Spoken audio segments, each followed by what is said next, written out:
dari kelas ekonomi 2022D. Di sini tentunya saya tidak sendiri ya, ada teman saya. Hai guys, selamat sore. Kenalin, nama aku Anadia Zara dengan NIM 2208 1324 007 dari kelas ekonomi 2022D. Dan ini Hai, kenalin, nama aku Devina Cia Ramadhani dari NIM 2208 132 4010 dari kelas ekonomi 2022D. Selanjutnya, dan aku Nastia Hindu dengan NIM 015 dari kelas ekonomi 2022D.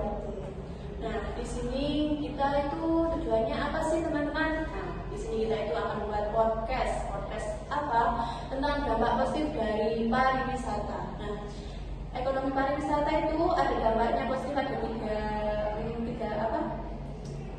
tiga materi. Nah, di sini ada ekonomi, terus ada sosial dan budaya, terus kemudian ada lingkungan. Di sini kita akan tanya-tanya pada teman-teman kita nih.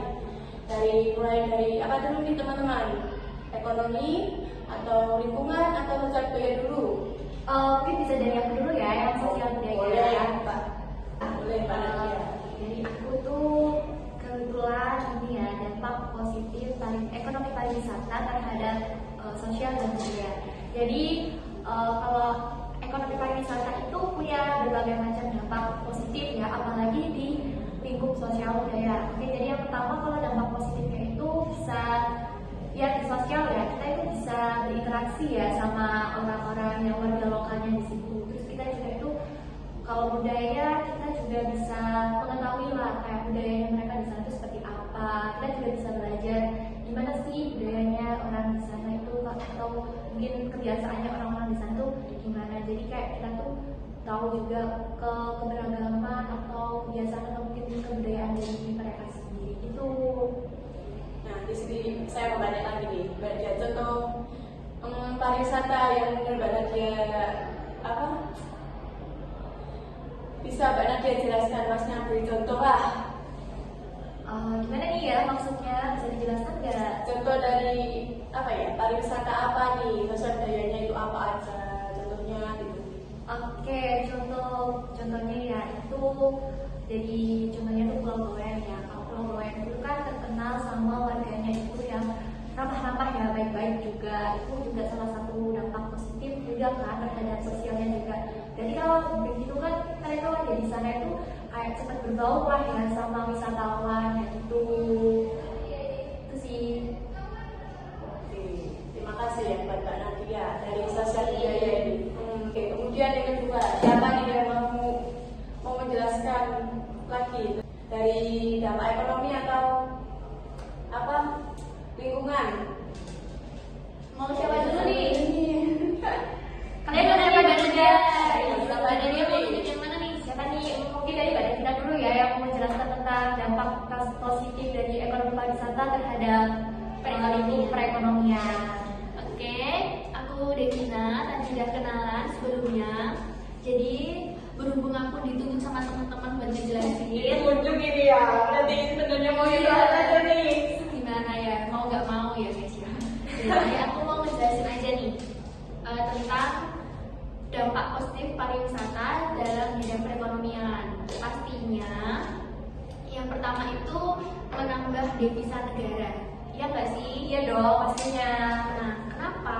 Karena banyaknya wisatawan itu dari biaya mereka menginap dan lain-lain sebagainya itu tuh juga masuk ke anggaran negara. Jadi dengan adanya dampak positif ini tentunya akan menambah devisa negara dan itu memberikan dampak positif buat negara. Selain itu ada juga dari menambahnya lowongan kerja. Nah, pasti kan banyak ya turis-turis atau para wisatawan lainnya itu pastinya kayak mereka tuh kayak menginap, ya nggak sih? Iya, betul banget tuh yang menginap di hotel, terus restoran-restoran. Nah, tentunya kan mereka membutuhkan banyak tenaga kerja di sana, sehingga menurut aku itu sangat diperlukan, sumber daya manusianya itu sangat diperlukan, dan itu salah satu contoh. Nah, dari aku kasih dua aja nih. Selanjutnya mungkin mau ditanyain lagi. Oke, terima kasih atas kesempatannya.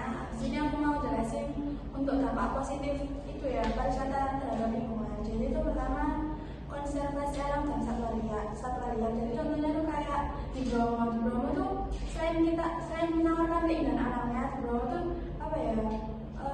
Dia tuh berkontribusi melestarikan flora dan fauna. Contohnya bunga endemik dan beberapa jenis burung lainnya. Terus selanjutnya praktik ramah lingkungan. Jadi beberapa resort dan penginapan udah menerapin buat ramah lingkungan kayak nilai-nilai kayak apa ya, organik sama iya itu terus kayak udah mengurangi sampah-sampah plastik gitu, jadi digantikan beberapa bahan lainnya yang bisa didaur ulang lagi. Oh gitu ya. Seperti itu aja Mbak. Mungkin aku mau nambahin ya. Oke, di sini aku mau nambahin dari ini ya pernyataannya Mbak Intan. Tadi itu kan sudah dijelaskan tadi kalau ekopark itu bisa untuk media pembelajaran juga ya, serta bisa rekreasi juga. Nah mungkin itu bisa collab ya, jadi satu sama yang pemilahan sampah tadi.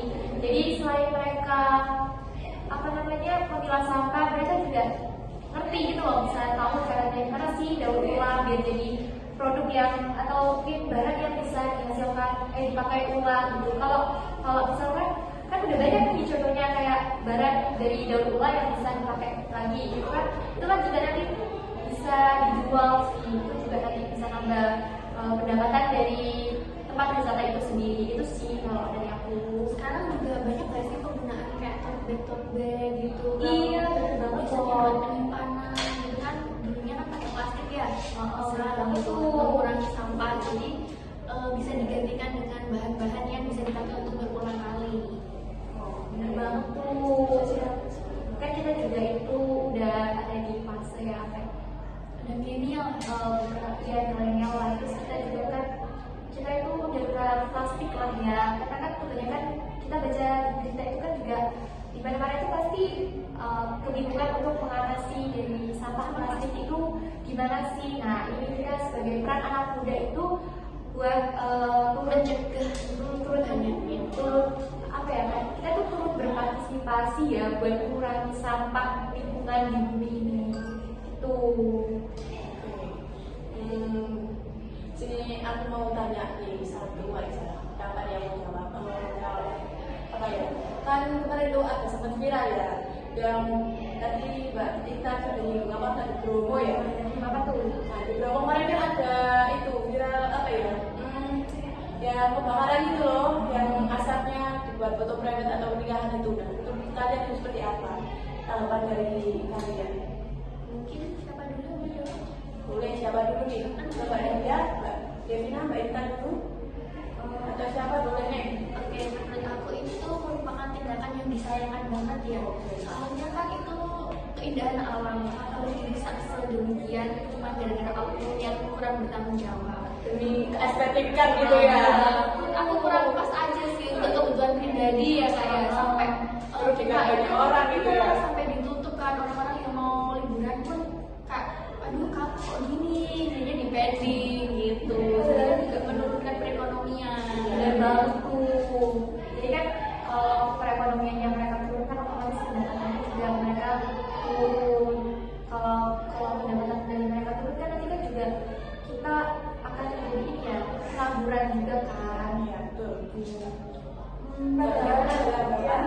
Padahal tanpa apa flare itu kan udah cantik banget kan. Iya banget. Alami banget. Alami banget vibesnya itu. Wih keren banget ya. Tapi untungnya sekarang udah hijau banget ya. Iya, bener banget tuh. Oke, mungkin dirasa cukup nih dari kita semua nih, atau mau closingan dulu nih kakak-kakaknya.